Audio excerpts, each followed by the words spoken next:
गणपती बाप्पा मोरया, मंगलमूर्ती मोरया. बाप्पाच्या कृपेने तुमच्या सर्व इच्छा मनोकामना पूर्ण हो. आज आहे ऋषी पंचमी. ऋषी पंचमीच्या दिवशी ऋषी पंचमीची कथा ऐकली जाते. तर मी आज तुम्हाला ही कथा सांगणार आहे. त्यामुळे व्हिडिओ स्किप न करता शेवटपर्यंत जरूर बघा.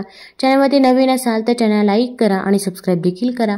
तसेच कमेंटमध्ये गणपती बाप्पा मोरया लिहायला विसरू नका, जेणेकरून आपल्याला देखील भगवान श्री गणेशांचा आशीर्वाद हा प्राप्त होईल. शेजारी नोटिफिकेशन बेल देखील प्रेस करा, जेणेकरून मी जेव्हा पण व्हिडिओ बनवेल तर तो व्हिडिओ तुम्हाला सर्वात अगोदर दिसेल. भारतीय संस्कृतीमध्ये अनेक दिव्य ऋषींची परंपरा आहे. या ऋषींनी मानवाच्या कल्याणासाठी विविध प्रांतात अमूल्य कामगिरी केलेली आहे. अशा ज्ञानी, सद्गुणी, प्रज्ञावंत आणि परोपकारी ऋषींबद्दल आपल्या मनात आदर आणि कृतज्ञता व्यक्त व्हावी यासाठी एक दिवस राखून ठेवलेला असतो. तो म्हणजे भाद्रपद शुद्ध पंचमी. या दिवशी विद्वान ऋषींचे पुण्यस्मरण केले जाते. तसेच ऋषींसाठी उपवास ठेवला जातो. ऋषी मुनींचे अंशतः अनुकरण करण्यासाठी व्रताच्या दिवशी विविध कंदमुळे, फळे खाल्ली जातात. दरम्यान शास्त्रानुसार असा संकेत असतो की तुम्ही जे काही खाणार आहात ते तुम्ही स्वतः पिकवलेले असावे. कारण पूर्वी ऋषी मुनी कोणत्याही पशुचे सहाय्य न घेता कंदमुळे, फळे पिकवत. त्यामुळे त्यांच्या अंगी कमालीचे पावित्र्य असे. त्यांचा देह, मन, बुद्धी, शील, आचरण, विचार इत्यादी सर्वच गोष्टी अत्यंत पवित्र असत. आपल्या या परमपावन पूर्वज ऋषी मुनींचे किमान एक दिवस स्मरण व अनुकरण केले तरी त्याचा वर्षभर परिणाम टिकून राहतो. त्यामुळे किमान ऋषी पंचमीच्या एका दिवशी तरी नांगरट न केलेल्या जमिनीतील धान्य, फळे यांचे सेवन करणे हे ऋषी पंचमीच्या व्रताचाराचे प्रमुख अंग मानले जाते. ऋषी पंचमी हे एक स्वतंत्र व्रत असून ते महिलांद्वारे केले जाते. मासिक पाळीचा धर्म पाळण्यात जर काही चूक झाली असेल तर त्याचे पापक्षालन करण्यासाठी हे व्रत करतात. या व्रतामुळे रजोदर्शन काळातील स्त्रीच्या वासनादेहावर व मनोदेहावर झालेले कुसंस्कार ऋषींच्या स्मरणाने नष्ट होण्यास मदत होते असे सांगितले जाते. शास्त्रानुसार सर्व वर्गातील स्त्रियांनी हे व्रत अवश्य करावे असे देखील म्हणतात. थोर ऋषींपैकी मतंग ऋषी हे एक होते. पंपा सरोवराच्या जवळ त्यांचा आश्रम होता. आजूबाजूला रमणीय व विशाल वनराजी होती. मतंग ऋषींची पत्नी ही अत्यंत साध्वी व पतिपरायण होती. आश्रमाच्या आसमंतातले वातावरण अतिशय प्रसन्न व पावन असे ती ठेवत असे. आश्रमात हरिण, मयुरादी सुंदर पशुपक्षी पाळलेले होते. सकाळच्या वेळी पाखरांना अंगणात निवार धान्य टाकताना व हरणांना हिरवा चारा घालताना ऋषी पत्नीस मोठा आनंद होत असे. कारण तीच तिची लढीवाळ मुलेबाळे होती. मतंग ऋषी फार थोर मनाचे होते. प्रातःकाळी नदीवर स्नान करून नंतर ते संध्या ईश्वरपूजा व ध्यानधारणा करीत. तदनंतर आश्रमाच्या भोवती जे कोणी रहिवाशी येतील त्यांना खुनाने मोडक्या तोडक्या भाषेत सुरेख गोष्टी सांगत हळूहळू ते त्यांची भाषा शिकू लागले आणि आपले उन्नत व उदात विचार त्यांना सांगू लागले. जरी त्या लोकांना प्रथम विशेष समजत नसे तरी त्या पावन वातावरणाचा, ऋषींच्या व्यक्तिमहात्म्याचा त्यांच्या मनावर संस्कार झाल्याशिवाय राहत नसे. पावित्र्य हे न बोलता बोलते, न शिकवता शिकवते दिव्याची ज्योत निस्तब्धपणे अंधार हरण करीत असते. थोर लोकांचे नमोच्चारणही जर मनास उन्नत करते तर त्यांचे प्रत्यक्ष दर्शन किती प्रभावशाली असेल बरे. मतंग ऋषीच्या आश्रमापासून काही कोसांच्या अंतरावर एका भिल्ल राजाचे राज्य होते. राज्य लहानसेच होते. भिल्लांचा राजा जरी रानटी होता तरी तोही ऋषींच्या आचरणाने व उपदेशाने थोडा सुधारला होता. या भिल्ल राजास एक 5-6 वर्षाची मुलगी होती. मुलगी काळी सावळीच होती, पण तिचा चेहरा तरतरीत होता. राणीतील हरिणीच्या डोळ्यांसारखेच तिचे डोळे खिळकर व पाणीदार असून ती हरिणाप्रमाणे चपळही होती. घरात बसून राहणे तिला कधीच आवडत नसे. लहानपणी तीही लहानसे धनुष्य घेऊन हरणांच्या पाठीमागे लागे. आपल्या मुलीचे गोड कौतुक राजा राणी कितीतरी करत. मनुष्य रानटी असो वा सुधारलेला असो, मनुष्य स्वभाव हा सर्वत्र सारखाच आहे. रानटी मनुष्यालाही प्रेम समजते, त्याला मुले बाळे आवडतात. रानटी मनुष्यही आनंदाने हसतो व दुःखाने रडतो. आई बापांच्या प्रेमळ सहवासात लहानगी शबरी वाढत होती. एक दिवस भिल्ल राजा आपल्या राणीला म्हणाला, आपल्या या मुलीला मतंग ऋषीच्या आश्रमात ठेवले तर? मी याविषयी त्यांना विचारले तेव्हा त्यांच्या पत्नीने मोठ्या आनंदाने संमती दिली. ऋषी पत्नीलाही मुलं बाळ नाही. ऋषी पत्नी मला म्हणाली, खरंच तुमची मुलगी आश्रमात ठेवा. मी तिला शिकवीन, सवरीन, पोटच्या मुलीप्रमाणे तिच्यावर प्रेम करीन. मग बोल, तुझे म्हणणे काय आहे? मुलीस तिथे पाठवण्यास तुझी संमती आहे ना? ती तुझ्यासारखीच अडाणी राहावी असे तुला वाटते का? राणी म्हणाली, मी आपल्या इच्छेविरुद्ध नाही, पण मनाला कसे तरी वाटते. तरी पण मुलीचे कल्याण होईल तेच केले पाहिजे. आपल्या लहानपणी आपणास नाही असे ऋषी भेटले, परंतु आपल्या मुलीच्या भाग्याने भेटले आहेत तर ती तरी चांगली हो. उभयता मातापितरांनी मुलीला आश्रमात पाठवण्याचा निश्चय केला. शुभ दिवशी त्या भिल्ल राजाने शबरीस बरोबर घेतले, तिला पालखीत बसवले आणि मतंग ऋषींच्या आश्रमात आणून सोडले. कन्येस ऋषींच्या स्वाधीन करून राजा म्हणाला, महाराज, ही माझी मुलगी आपल्या स्वाधीन करत आहे. ही सर्वस्वी आपली समजा व तिला नीट वळण लावा. ऋषी पत्नी म्हणाली, राजा निश्चिंत हो, ही माझीच मुलगी मी समजेन. मी तिला मजजवळ घेऊन निजेन, तिची वेणीफणी करेन. ती येथील हरिनाम मोरांबरोबर खेळेल, खिदळेल व त्यांच्याजवळ शिकेल. काही काळजी करू नकोस बरं. राजाने मुलीसाठी तांबड्या रंगाची वल्कले केली होती, ती तिला दिली. मुलीला पोटाशी धरून नंतर राजा निघून गेला. शबरी आश्रमात वाढू लागली. ऋषीपत्नी तिचे कितीतरी गोड कौतुक करी. आश्रमात गायी होत्या, गायींच्या वासरांबरोबर शबरी खेळे. उड्या मारी तिने गायींना नदीवर न्यावे, त्यास पाणी पाजावे. गायीचे धारोषण दूध शबरीला फार आवडे. प्राचीन कालीन आर्यांचे गायन हेच धन असे. गोधन हा शब्द प्रसिद्ध आहे. शबरी सकाळी लवकर उठे. ऋषी पत्नीने तिचे दात आधी नीट घासावेत, मग तिची वेणीफणी करावी. शबरीचे केस नीट विंचरून कोणीही आजपर्यंत बांधले नव्हते. ऋषी पत्नी शबरीच्या केसात सुंदर फुले घाली. शबरी म्हणजे राणी शुभे. मग शबरीने स्नान करावे, देवपूजेसाठी सुरेख फुले गोळा करून आणावीत.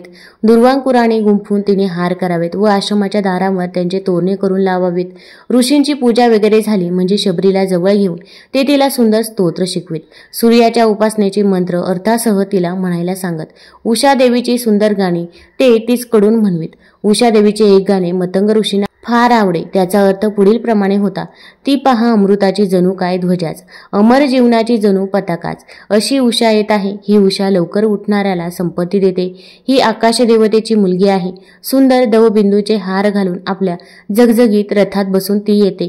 ती आपल्या भक्तांना काही उणे पडू देत नाही. ही उषा देवी किती सुंदर, पवित्र व धन्यतम अशी आहे. अशा प्रकारच्या गोड कविता शबरीला मतंग ऋषी शिकवत असे. ऋषींच्या तोंडून त्या सुंदर कवितांचे विवरण ऐकताना लहानग्या शबरीचेही हृदय भरून येईल. एक दिवस रात्रीची वेळ झाली होती. मतंग ऋषींची साय संध्या केव्हाच आटपली होती. गाई गुरे बांधली होती. हरिण पाडसे शिंगे अंगात खुपसून निजली होती. ऋषी व त्यांची पत्नी बाहेर अंगणात बसली होती. फलाहार झाला होता. नभोमंडलात दंडकारण्याची शोभा पाहण्यासाठी एक एक तारका येत होती. शबरी आकाशाकडे पाहू लागली. त्यामध्ये हे तारे कुठे आहेत, काय करतात? रोज रोज आकाशात येण्याचा व थंडीत कुडकुडण्याचा त्यांना त्रास नसेल का होत? ऋषी म्हणाले, बाळ, तू अजून लहान आहेस. मनुष्य कसा वागतो, शबरी कशी वागते, हे सारे पाहण्यासाठी हे वरुण देवाचे हेर आहेत. हे तारे वरुण देवतेचे दूत आहे. डोळ्यात तेल घालून मनुष्याची कृत्ये ते पाहत असतात व माणसाची वाईट कृत्ये पाहून ते तारे रडतात. त्यांचे जे अश्रू त्यांनाच तू दवबिंदू म्हणतेस. झाडामागच्या पानावर ते दवबिंदू टपटप पडताना तू नाही का ऐकलेस? सकाळी पाना फुलांवर दुर्वांकुरावर ते अश्रू कसे मोत्यासारखे चमकतात. शबरी म्हणाली, मी आज त्या हरिण पारसास बाणाने टोचले, ते त्यांना दिसले असेल का? ऋषी म्हणाले, होय. दिवसा लोकांकडे लक्ष ठेवण्याचे काम सूर्य करतो, रात्री ते काम चंद्र व तारे करतात. शबरीचे ते प्रेमळ व निष्कपट डोळे पाण्याने डबडबून आले आणि म्हणाली, तात मघा त्या मोराच्या पिसाऱ्यातील पीस उपटण्यास मी गेले, ते पाहून तारे आज रडतील का? मोर कसा निजला होता? ऋषी म्हणाले, होय. परंतु हे काय वत्से, शबरी अशी रडू नकोस. पूस डोळे, पूस आधी. तू त्या ताऱ्यांची प्रार्थना कर व म्हण, आजपासून हरणांना मोरांना मी दुखावणार नाही. शबरीने हात जोडले व आकाशाकडे तोंड करून ती म्हणाली, हे देवदूतांनो, हे तारकांनो, या मुलीला क्षमा करा. माझ्यासाठी तुम्ही वाईट वाटून घेऊ नका. मी आजपासून बाणाच्या टोकाने हरणास टोचणार नाही, पक्ष्यांची पिसे उपटणार नाही. मला क्षमा करा. ऋषीने शबरीचे वात्सल्याने अवग्रहण केले व ऋषी पत्नीने तिला प्रेमभराने हृदयाशी धरले. ऋषीपत्नी म्हणाली, शबरी, तू फार गुणी आहेस. शबरीच्या गंगा यमुना थांबल्या व ऋषीपत्नीच्या मांडीवर डोके टेकून ती झोपी गेली. शबरी हळूहळू वयाने वाढत होती, मनाने वाढत होती. सत्य, दया, परोपकार यांचे ती धडे घेत होती. तिचे मन आता फुलासारखे हळूवार झाले होते. झाडांच्या फांदीला सुद्धा धक्का लावताना तिला आता वाईट वाटे. एक दिवस मतंग ऋषी तिला म्हणाले, शबरी, परमेश्वरास वाहण्यासाठी 2-4 फुले तर आणावीत. फुले हे वृक्षांचे सौंदर्य आहे. वृक्षांचे सौंदर्य आपण नष्ट करू नये. फूल घरी आणले तर किती लवकर कोमसते, परंतु झाडावर ते बराच वेळ टवटवीत दिसते. आपण त्या फुलाला त्याच्या आईच्या मांडीवरून ओढून लवकर मारतो. सकाळच्या वेळी फुलांचे हृदय शबरी भीतीने कापत असे. आपली मान मुरगळण्यास कोण खाटीक येतो, इकडे त्यांचे लक्ष असते. शबरी, आपण दृष्ट आहोत. मनुष्य प्राण्याला आपल्या प्रियजनांच्या संगतीत मरणे आवडते. या फुलांनाही तसेच नसेल का वाटत? शबरी, हे फूल तुझ्यासारखेच आहे. तेही हसते व कोमसते. त्यालाही जीव आहे. झाडामाडांकडे, फुलापाखरांकडे सुद्धा प्रेमाने पाहण्यास शिकणे म्हणजे परमेश्वराच्या जवळ जाणे होय. शबरी म्हणाली, त्यात लहानपणी मी तर शिकार करीत असे. माझे बाबा हरणे मारून आणीत, शेळ्या मेंढ्या आमच्याकडे मारल्या जायच्या. ऋषी म्हणाले, शबरी, ते तू आता विसरून जा. आता निराळे आचरण ठेवण्यास तू शिक. उगीच कोणाला दुखवू नकोस, कोणाची हिंसा करू नकोस. शेती भाती करावी, वृक्षांची फळे खावीत, कंदमुळे भक्षावीत. अशी राहणी चांगली नाही का? शबरी, तुला चिमटा घेतला तर कसे वाटेल? इतक्यात ऋषी पत्नी बाहेर आली व म्हणाली, मी तुम्हाला सांगू का कालची गंमत? त्या अशोकाच्या झाडावरील फुलांचा तुरा तोडून घेण्याची शबरीला अतिशय इच्छा झाली होती. तिने 3दा हात पुढे करावेत व आखडावेत, घ्यावेत की नाही. शेवटी तिच्या डोळ्यात पाणी आले व तिने त्या फुलांना चुंबून त्यांच्याकडे कारुण्याने पाहिले आणि ती निघून गेली. शबरी, मी सारे पाहत होतो बर का. शबरी लाजली व ऋषीला कृतार्थता वाटली. हे रानफूल सात्विक सौंदर्याने गुणगंधाने नटताना पाहून त्याला का धन्य वाटणार नाही? शबरी आता वयात आली. एक दिवस मतंग ऋषी तिला म्हणाले, शबरी, तू शिकलीस, सावरलीस, सद्गुणी झालीस. आता तू मोठी झाली आहेस, घरी जा. ब्रह्मचर्याश्रम सोडून गृहस्थाश्रमात तू आता प्रवेश कर. विवाह करून सुखाने नांद. शबरी म्हणाली, मला हे पाय सोडून दूर जावत नाही. मी इथेच तुमची सेवा करीन राहीन. त्यावेळेस ऋषी आणखी काही बोलले नाहीत. त्यांनी परभारे भिल्ल राजाला निरोप पाठवला. तुझी मुलगी आता उपवर झाली आहे, तरी तिला घरी घेऊन जा. तिचा विवाह कर. निरोपाप्रमाणे राजाने दुसऱ्या एका भिल्ल राजाच्या मुलाची वर म्हणून योजना केली व शबरीला नेण्यासाठी तो आश्रमात आला. ऋषीने राजाचे स्वागत केले व त्याला फलाहार दिला. शबरीला पित्याच्या स्वाधीन करताना त्याने तिला शेवटचा उपदेश केला. शबरी, सुखाने नांद, प्राणी मात्रांवर प्रेम कर, सत्याने वाग. रवी, शशी, तारे आपल्या वर्तमानाकडे पाहत आहे, हे लक्षात ठेव. वत्से, जा. देव तुझे मंगल करो व तुला सत्पथावर ठेव. शबरी सद्गदित झाली होती. ऋषी पत्नीने तिला पोटाशी धरले व म्हटले, बाळे शबरी, अधूनमधून येत जा हो आश्रमात. आम्हाला आता हे घर खायला येईल. चुकल्यासारखे होईल. पूस हो डोळे, जाताना डोळ्यास अश्रू आणू नयेत. आता तुझा विवाह होईल. पती हाच देवमान, नीट जपून पावले टाक. तू शहाणी आहेस.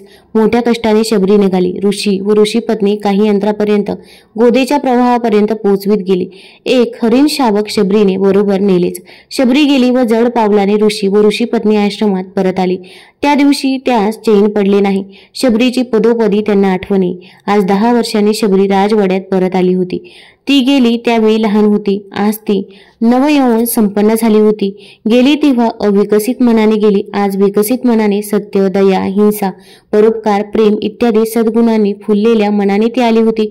शबरी लगेच आईला भेटली. सर्वांना आनंद झाला. दुपारची वेळ झाली होती व शबरी माडीवर दरवाजात उभी राहून आजूबाजूस पाहत होती. तो तिच्या दृष्टीस कोणते दृश्य पडले? एका आवारात 400-500 शेळ्या मेंढ्या बांधलेल्या होत्या. बाहेर कडक ऊन पडले होते. त्या मुक्या प्राण्यांना पाणी पाजले नव्हते, खाण्यास घातले नव्हते व त्यावर छाया देखील नव्हती. उन्हात ते प्राणी तडफडत होते. शबरीचे कोमल मन कळवळले आणि ती तीरासारखी खाली गेली व आईला म्हणाली, आई, ती मेंढरे कोकरे तिकडे का ग डांबून ठेवली आहेत? ना तिथे छाया, ना जल, ना चारा. जलबिने कशी माशाप्रमाणे तडफडत आहे. आई, का ग असे? आई म्हणाली, बाळ, त्यांची पीडा, त्यांचा क्लेश उद्या संपतील. उद्या तुझ्या योजलेला पती येईल. तो श्रीमंत आहे. शेकडो लोक त्यांच्याबरोबर येतील. त्यांना मेजवानी देण्यासाठी उद्या या साऱ्यांची चटणी होईल. जा तिकडे खेळ, मला काम आहे. शबरीच्या पोटात धस्स झाले. ती कावरी बावरी झाली. बिल्लांच्या हिंसामुळे जीवनाचा आजवर तिला विसर पडला होता. तिच्या मनात शेकडो विचार आले. उद्या माझ्या विवाहाचा मंगल दिवस. सुखदुःखाचा वाटेकरी, जन्माचा सहकारी उद्या मला लाभणार. माझ्या आयुष्यात उद्याचा केवढा भाग्याचा दिवस. उद्या आई बाप अपतेष्ट आनंदित होतील. परंतु या मुक्या प्राण्यांना तो मरण्याचा दिवस होणार. माझ्या विवाह समारंभासाठी यांना मरावे लागणार आणि मला पती मिळणार, तोही असाच हिंसामय वृत्तीचा असणार. मी त्या हिंसामय जीवनात पडणार. छे, कसे माझे मन कासावीस होत आहे. माझे विचार मी कोणास सांगू? माझे कोण ऐकणार येथे? नको, हा विवाहच नको. हा मंगल प्रसंग नसून अमंगल आहे.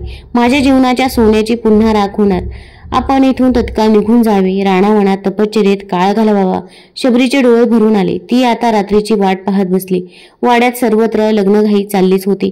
शबरी फाटकी वल्कले अंगावर घालून विरक्तपणे रात्री निघून गेली. कोणालाही ते माहीत नव्हते. फक्त अंधकाराला माहीत होते. मतंग ऋषी आश्रमात ब्रह्मध्यानात मग्न होते.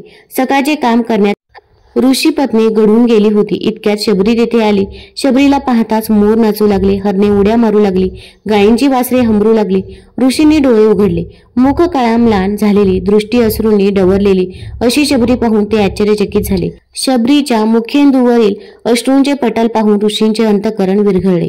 शबरीने येऊन वंदन केले व एखाद्या अपराधिनीप्रमाणे ती जरा दूर उभी राहिली. मतंग ऋषी म्हणाले, शबरी, आज तर तुझ्या विवाहाचा मंगल दिवस. तू आज येथे रडत परत का आलीस? तुला कोणी रागे का भरले? आई बापांशी भांडणं का केले? शबरी, आई बापांसारखे अन्य दैवत नाही. बोल, अशी मुखी का तू? ऋषी कोणाजवळ बोलत आहे हे पाहण्यासाठी ऋषी पत्नी बाहेर आली व पाहते तो काल परत गेलेली शबरी. ती उद्गारली, शबरी, अगं इकडे ये ना. अशी तू का? कोणी परकी आहेस का? अशी रडू नको. रडून रडून डोळे लाल झाले. प्रेमळ पोर, ए अशी इकडे ये व सांग काय झाले ते प्रेमळ शब्द ऐकून शबरी जवळ आली. सहानुभूतीच्या व प्रेमाच्या शब्दाने बंद ओठ उघडतात, बंद हृदय उघडे होतात. ऋषी पत्नीच्या खांद्यावर मान ठेवून शबरी ओक्साबोक्शी रडू लागली. ऋषी पत्नी म्हणाले, शबरी, अशी किती वेळ रडत बसणार तू?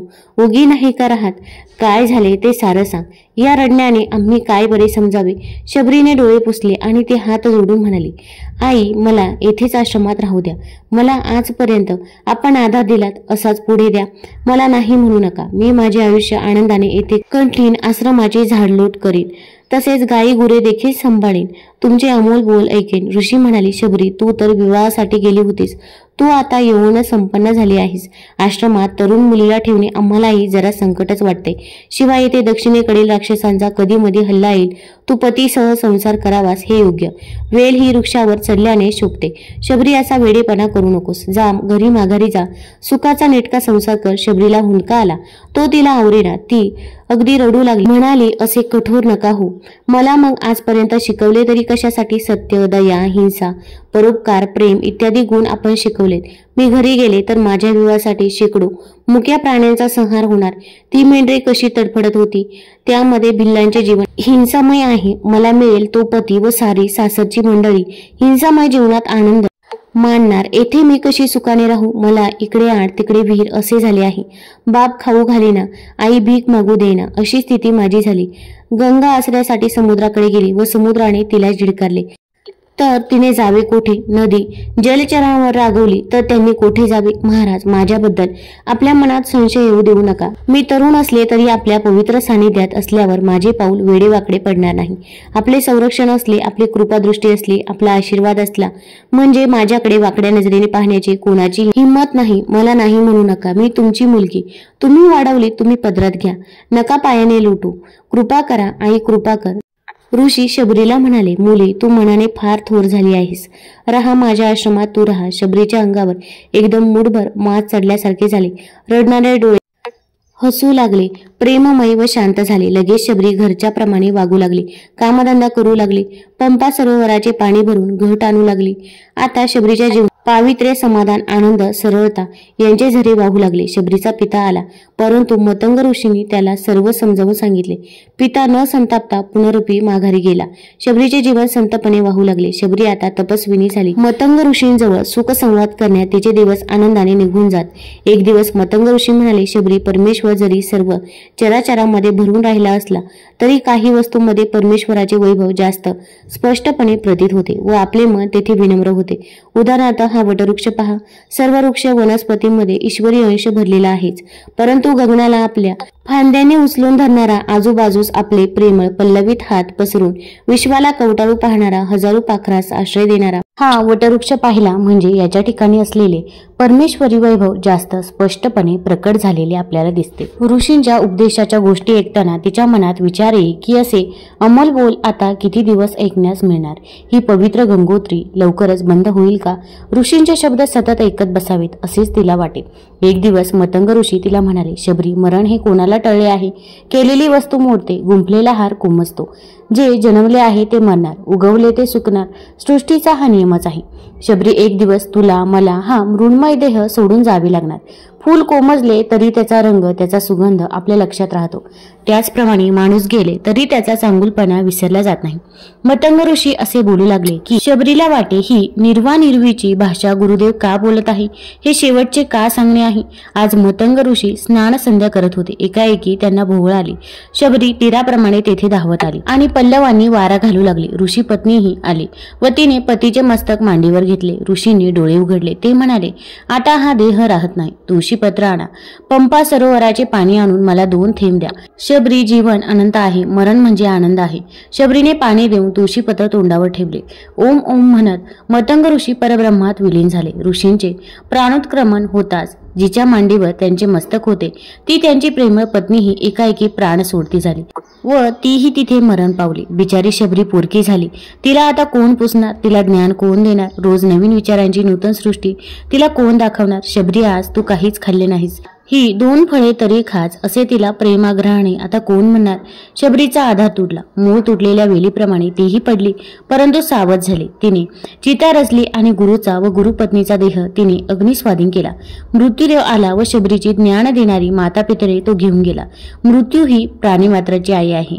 मृत्यू हा तरी कठोर नाही, मृत्यू नुसता या जगात प्रेम व स्नेहही दिसतो ना, त्या आश्रमात ती आता एकटीच बसे। परंतु मनुष्य कितीही विचारी असला तरी त्याला पूर्वीच्या अनेक प्रेमळ स्मृती, शेकडो सुखदुःखाचे प्रसंग आठवतात आणि त्याचे हृदय भरून येते। नवे येणारच शबरीचे असेच होई। ती सकाळी गोदावरीचे पाणी आणि तथापि गोदेच्या तीरावर पाणी भरण्याऐवजी तिचा भरलेला हृदय कलश नयनद्वारा गोदेच्या पात्रात रिता होई। परंतु मोरांच्या केकांना ती सावध होई व जड पावलांनी आश्रमात परत ये। शबरीचे लक्ष आता कशातही लागेना। आश्रमातील हरणे, मोर यांना तिने इतर आश्रमात पाठवून दिले व आपण एकटीच रानवनात आता ती विचारत राहील। झाडे माडे हे तिचे मित्र, पशुपक्षी हेच सखे सवंगडे। ती कधी सुंदर गाणी गाई, स्तोत्र म्हणे, कधी आकाशाकडे पाहत बसे, कधी हसे तर कधी रडे। शबरी एक प्रकारे शून्य मस्तक झाली होती। एक दिवस शबरी भारद्वाज ऋषींच्या आश्रमात गेली होती। तेथे पुष्कळ ऋषी मंडळी जमली होती। बोलता बोलता भारद्वाज ऋषी म्हणाले, ऐकलेत का, अयोध्येच्या दशरथाचा प्रतापी पुत्र रामचंद्र पित्याच्या वचन पालनार्थ राजवैभव सोडून 12 वर्षे वनवासात घालवण्यासाठी निघाला आहे। त्याची पत्नी सीता व बंधू लक्ष्मण हीही त्याच्या सोबत आहे। केवढे हे धीरुदात व त्यागमय वर्तन। दुसरे ऋषी म्हणाले, हेच परमेश्वराचे अवतार होत। परमेश्वराचे स्वरूप अशाच थोर विभूतींच्या द्वारा प्रकट होत असते। केवढी सत्यभक्ती, केवढा त्याग। शबरी ऐकत होती। ती म्हणाली, खरेच पूर्वी गुरुदेवांनी मला असे सांगितले होते, जेथे जेथे विभूती महत्व दिसेल तेथे तेथे परमेश्वर आहे असे समज। असे ते म्हणत हा प्रभू रामचंद्र, त्याची पत्नी व त्याचा भाऊ सर्व वनवास पत्करतात। खरोखरच देवांचेच हे अवतार। मला केव्हा बरे त्यांचे दर्शन होईल, खरेच केव्हा बरे दर्शन होईल। शबरीचे डोळे तेजाने चमकत होते। तपश्चर्येने, शोकाने व वयाने ती आता वृद्ध दिसू लागली होती। तिचे शब्द ऐकून ऋषी मोहित झाले। परंतु एकाएकी शबरी तेथून कधी बरे रामचंद्र पाहीन, कधी ती मूर्ती पाहीन असे म्हणत वेड्यासारखी पळत सुटली व बावरलेल्या हरिणीप्रमाणे रानात निघून गेली। राम राम केव्हा बरे, तो नयनाभिराम राम मी डोळ्यांनी पाहीन व त्याचे पाय माझ्या आसवांनी भिजवीन। काय रे वृक्षांनो, श्री रामचंद्राच्या येण्याची वार्ता तुमचा मित्र जो वायू त्याने तुम्हास कानात सांगितली आहे का? सांग ना, केव्हा येईल तो रामचंद्र, केव्हा दिसेल ती सीतादेवी? शबरी वेडी झाली होती। तिने रोज ताजी फुले जमवावीत, त्यांचे सुंदर हार दिवसभर करावेत आणि मग आज रामचंद्र आला नाही आला असे म्हणून ते हार नदीच्या पाण्यावर सोडून द्यावेत। रोज तिने गोड गोड फळे रामचंद्रासाठी गोळा करून आणावीत। नाही आला माझा राम, नाही पुरले माझे काम, नाही आला मेघश्याम, नाही संपले माझे काम असे म्हणत ती फळे वानरांपुढे टाकावीत। कधी कधी पाखरांचे शब्द ऐकून शबरी म्हणे, ही पाखरे माझ्या रामाला साद घालीत आहेत का? पाखरांनो, तुम्हाला उडता येते, मग तुम्हालाही जर अजून रामचंद्र आलेला दिसत नाही तर मला कसा दिसणार? वाऱ्याचे सळसळणे ऐकून राम येत नाही म्हणून का वारा रडतो आहे असे तिने म्हणावे। रात्री काळवंडलेला चंद्र पाहून राम दिसत नाही म्हणून का चंद्र काळवंडला आहे असे तिने उद्धारावे। असे अनेक दिवस गेले। रामचंद्र, सीता, लक्ष्मण हा त्रिवर्ग वनमार्ग आक्रमित होता। तो एका वृक्षाच्या खाली, ही फळे रामचंद्राला आवडतील का? किती गोड आहेत, माझ्या दातांनी त्याची चव मी घेतली आहे। पण केव्हा येणार रामचंद्र, केव्हा येणार, केव्हा भेटणार? आजही हे गुंफलेले हार कोमेजून जाणार का असे शबरी स्वतःशी खिन्नपणे प्रेमळपणे म्हणत होती। एकाएकी रामचंद्र, सीता, लक्ष्मण ही तिच्या समोर उभी राहिली।